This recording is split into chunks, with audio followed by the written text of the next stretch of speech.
Good morning, this is your Stat Sensei, Mr. Spensei, and we're going to go over the pre-quiz.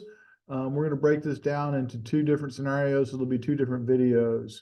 All right, so we're going to do the confidence interval first.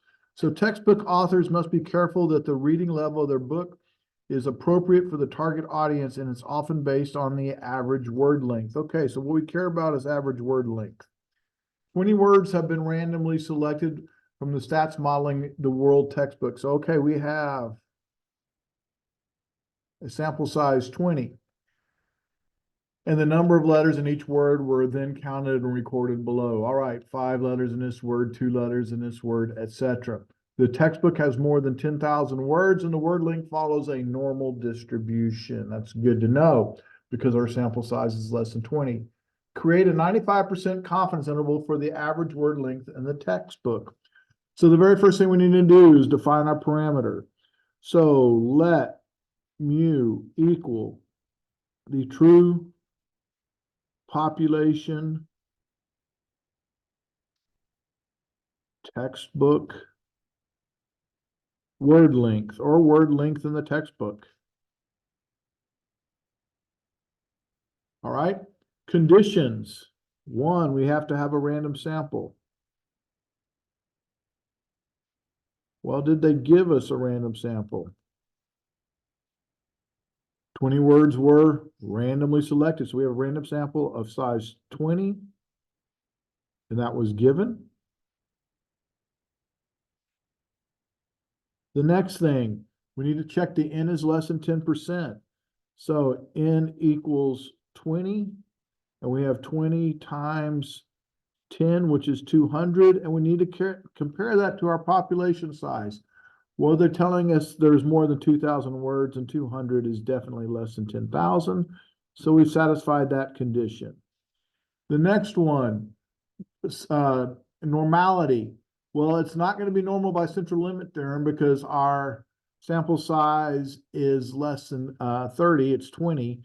But in this case, they told us it was normal, so normal happens to be given.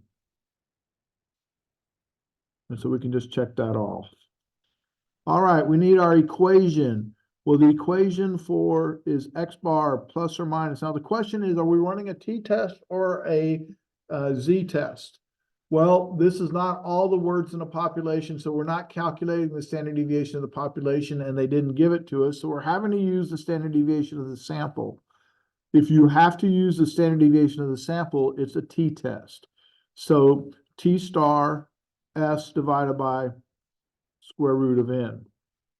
All right, when we go about labeling what we need, well, we need our sample mean. Well, our sample mean we don't know.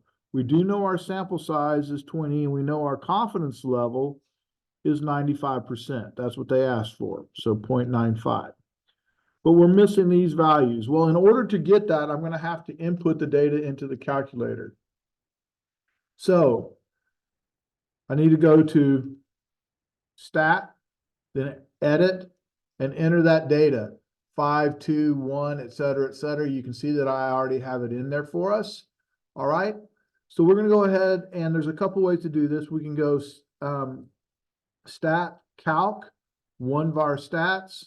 My list is L1, so second 1. And I have an X bar of 5.5 and an SX, because this is not the entire population. This is just a sample. So since it's a sample, we have to use S. So 2.6852.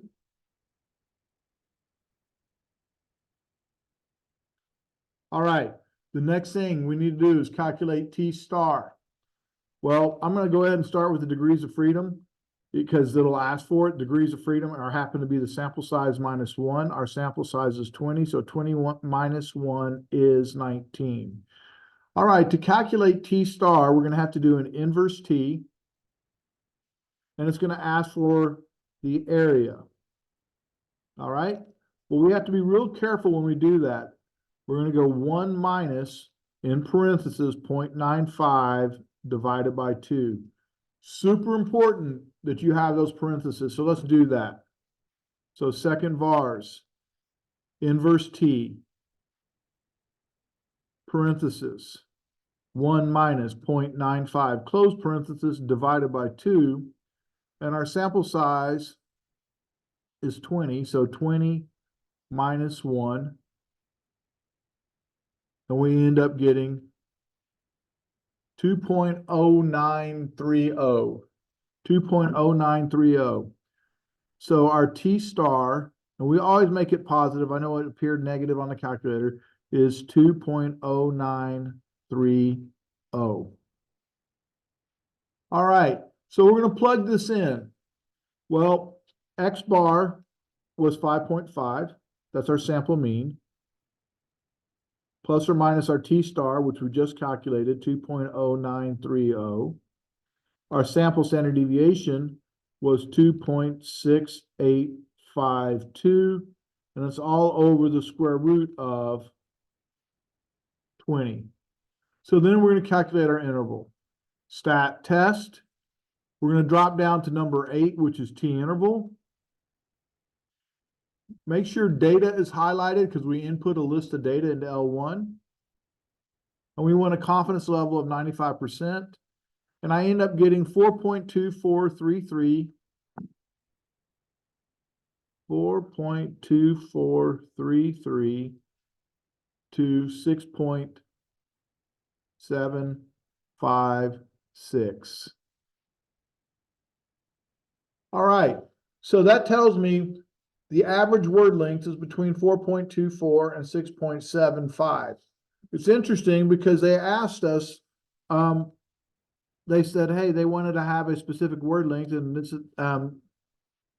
this tells us what our word length is between. It might be as small as 4.25 or 4.25, and it might be as big as 6.75.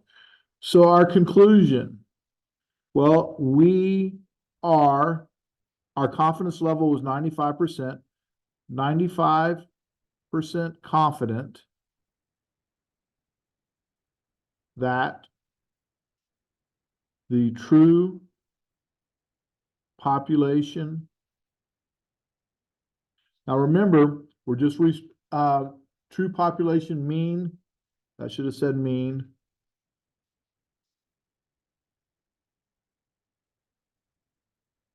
Textbook word length. Now remember, we just took that from the parameter. Lies within the interval 4.2433 to 6.7567. All right, the meaning. Well, the meaning is talking about the meaning of the confidence level, and that just means in repeated sampling. In other words, if we did this over and over again, so in repeated sampling, we would expect to capture the true population. What were we interested in? We were interested in the true population mean textbook word length. How often? Well, we did a 95% confidence interval, so we'd expect to capture it 95% of the time. Conversely, 5% of the time, we would not capture it. All right, so this is the end of scenario 1. We will do scenario 2 in the next one. Thanks for watching, and hope to see you on the next one.